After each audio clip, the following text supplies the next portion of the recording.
Bonjour tout le monde.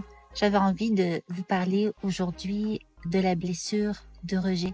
C'est une blessure dont on parle beaucoup moins, hein. C'est une blessure qui n'est pas activée forcément dans le cadre d'une séparation, c'est sur quoi je travaille beaucoup avec mes clients. Une blessure de rejet, j'avais envie de vous partager l'histoire d'une de mes clients, une jeune fille absolument brillante qui étudie en comptabilité, qui est belle, qui est intelligente, qui est articulée.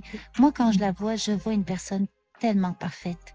Eh bien, cette personne, elle ne se trouve jamais assez. Elle n'est pas assez belle, elle n'est pas assez intelligente, elle n'est pas assez studieuse, elle n'est pas assez en forme, elle ne s'entraîne pas assez. Quand je creuse avec elle cette difficulté, ce qui ressort clairement, c'est au niveau de la valeur qu'elle se donne, au niveau de l'estime d'elle-même. Elle se sent nulle. Elle sent qu'elle n'a pas sa place dans ce monde. Elle sent qu'elle n'a pas le droit d'exister telle qu'elle est dans ce monde. Et bien là, on est en plein cœur de ce que c'est que la blessure de rejet.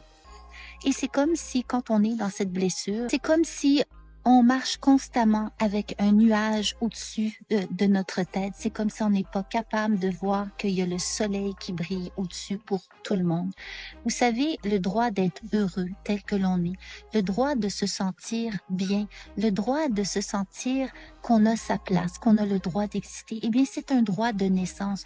Tous les humains, tout ce qui existe, tout ce qui est vivant sur la Terre a ce droit de vouloir s'épanouir, grandir, s'expandre. C'est le principe même de la vie. Alors, si vous sentez que vous êtes dans votre quotidien sous un nuage et vous avez l'impression que vous n'êtes pas assez ceci ou vous n'êtes pas assez parfait, eh bien, dites-vous que vous avez une blessure qui est activée, vous êtes dans un masque. Et c'est toujours possible de s'en sortir, et ce, à n'importe quel âge.